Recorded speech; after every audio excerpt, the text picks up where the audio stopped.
Sushant case में Mumbai police ने high court में सनसनीखेज बयान दिया है। जी हां, बेहद सनसनीखेज बयान, जहां उन्होंने एक तरफ अपना पक्ष साफ किया है, लेकिन वहीं सामने सुशांत सिंह और उनके परिवार पर बेहद सनसनीखेज दावे किए हैं। मैं आपको बताती हूँ क्या है पूरी खबर इस वीडियो में। अगर आपने सब्सक्राइब नहीं किया तो जल्दी से कर लीजिए, बेल आइकन भी दबा दीजिए। सुशांत सिंह राजपूत केस में एक मेन केस दाखिल हुआ बिहार का, जो हम सभी जानते हैं, जो सीबीआई को ट्रांसफर हुआ। उसके अलावा एक एफआईआर की रिया ने सुशांत सिंह राजपूत की बहनों पर, वो केस चला और वहां पर मुंबई पुलिस की भूमिका पर सवाल उठाए गए कि मुंबई पुलिस ने क्यों ये एफआईआर दर्ज किया। उस पर एक हलफनामा जो है अपना पक्ष रखते हुए मुंबई पुलिस ने दाखिल किया, और उसमें मुंबई पुलिस ने जो बताया है वो बेहद सनसनीखेज है। उसमें उन्होंने कहा कि सुशांत सिंह राजपूत को 8 जून को जो दवाई दी गई थी, वो उनके जो 5 डॉक्टर उनका इलाज कर रहे थे, उन डॉक्टर्स से प्रिस्क्राइब दवाई नहीं थी। वो एक छठे डॉक्टर की दवाई थी जो उनकी बहन ने अनऑथराइज तरीके से, अनऑफिशियल तरीके से, बिना प्रिस्क्रिप्शन के राम मनोहर लोहिया हॉस्पिटल के डॉक्टर से मंगाई थी। और वो दवाई जो है अलग थी। तब तक सुशांत 8 तारीख तक ठीक थे। बेहद सनसनीखेज बात है ये जो मुंबई पुलिस कहना चाह रही है। संभवतः वो दवाई जो 8 तारीख को दी गई, उससे सुशांत सिंह राजपूत की मानसिक हालत बिगड़ी, ऐसा उनके बयान से सामने आता है।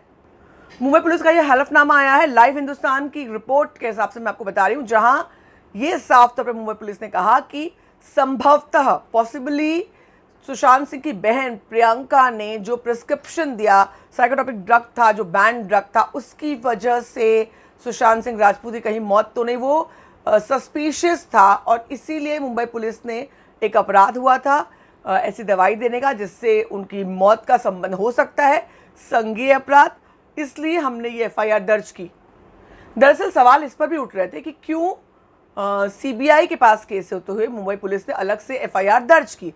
उसकी सफाई में मुंबई पुलिस ने कहा कि ये ऐसा अपराध था जिसकी नोंदणी, यानी जिसको नोट करना, जिसको संज्ञेय अपराध की श्रेणी में लाना, जिसको कानून की सीमा में लाना जरूरी था, इसलिए हमने वो एफआईआर दर्ज की। और उसमें बहनों की भूमिका साफ तौर पे सस्पिशियस उन्होंने बताई। मैं आपको बता दूं कि मुंबई पुलिस ने हलफनामे में ये आशंका जताई है साफ शब्दों में कि शायद बहनों की ओर से सुशांत सिंह राजपूत को दी गई दवाओं के बाद ही उनकी मानसिक हालत बिगड़ी है। मुंबई सोमवार को एक शपथ पत्र दायर किया, जिसमें सुशांत सिंह राजपूत की बहनों प्रियंका सिंह और मीतू सिंह की याचिका खारिज करने का अनुरोध किया गया, क्योंकि उन्होंने ये याचिका खारिज की थी, क्वैश की, ये रद्द कर दिया जाए, क्योंकि ये जो है मोटिवेटेड प्लांटेड ये एफआईआर है, इस केस इससे खराब होगा। उस पर रिया ने भी अपनी आवाज़ उठाई थी, और उस पर ही मुंबई पुलिस ने भी अब हलफनामा दायर कर दिया है, और उन्होंने साफ तौर पर कह दिया है कि सुशांत सिंह राजपूत की बहनों की भूमिका संदिग्ध है। अब ये एक अलग सवाल उठाया रिया चक्रवर्ती और मुंबई पुलिस ने, जो बिल्कुल बेतुका है। बहनों की भूमिका भाई के मर्डर में या भाई की मौत में लेकर आना, बहुत जगहों पर ऐसा होता है, ऐसा नहीं होता, लेकिन इस केस में जिस तरह से बहनों की भूमिका रही है, किसी को बहनों की भूमिका पर कोई शंका नहीं। आप इस बारे में क्या कहना चाहेंगे, जरूर बताएं, बने रहें हमारे साथ।